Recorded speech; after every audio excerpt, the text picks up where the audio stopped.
trazer aqui para vocês mais uma coisinha que eu me deparei aqui durante o meu trabalho, que tem tudo a ver com gestão de dados e com a definição do tipo de dado de cada coluna que a gente coloca, para ver como isso impacta ali nas nossas análises, quando a gente vai fazer as nossas queries. Eu vou então reproduzir para vocês a base de dados que eu estava avaliando em um site chamado SQLite Online. Já vou mostrar para vocês.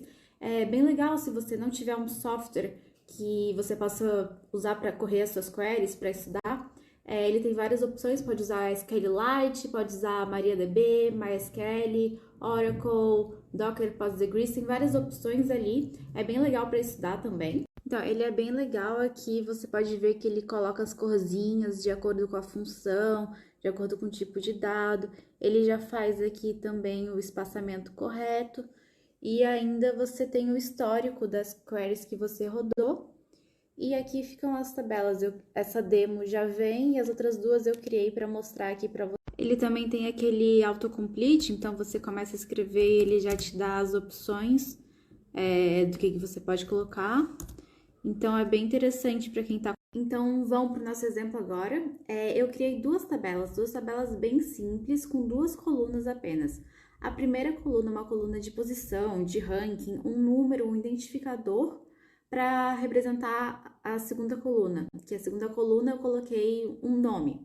Podia ser qualquer outra coisa, um produto, pode ser um cliente, pode ser um fornecedor, pode ser qualquer outra coisa.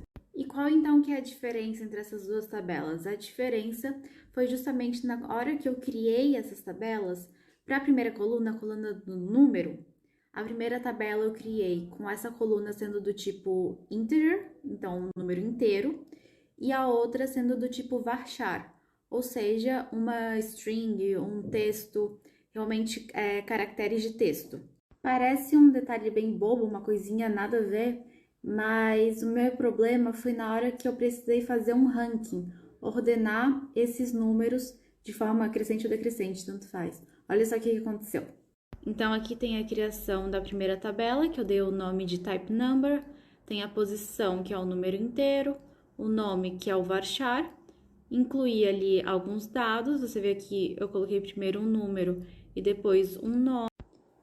E aí eu corri essa query para selecionar todos os dados e ordenar de acordo com a posição, ou seja, com o número, e a gente vê que tá certinho. 1, 2, 3, 5, 11, 22, 111, 123, 234. E agora vamos para a próxima tabela, que a diferença no final é que a posição, aquele número, também é do tipo varchar.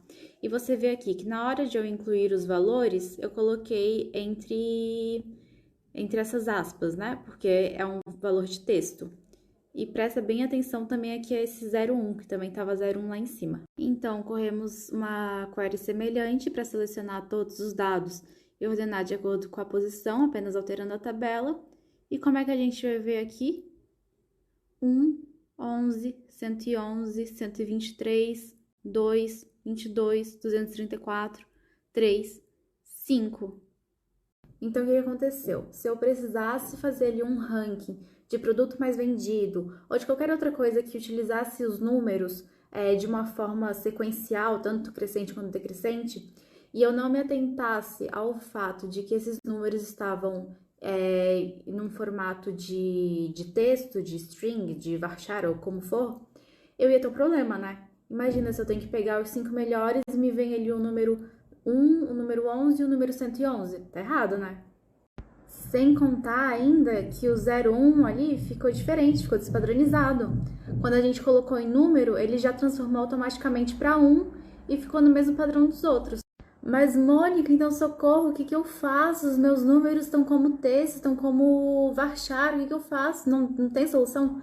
Claro que tem, é só você fazer ali uma manipulação, fazer uma limpeza nos seus dados. Existem infinitas opções de como você pode fazer essa manipulação de dados e você tem que avaliar aí os riscos, se vai ter impacto em algum processo para frente ou até mesmo para trás do que você está manipulando. Mas eu vou mostrar uma opção muito fácil. Uma opção bem simples é então utilizar essa função cast, que a gente vai pegar a coluna position, que é a coluna que a gente quer transformar para números, e colocar como inteiro.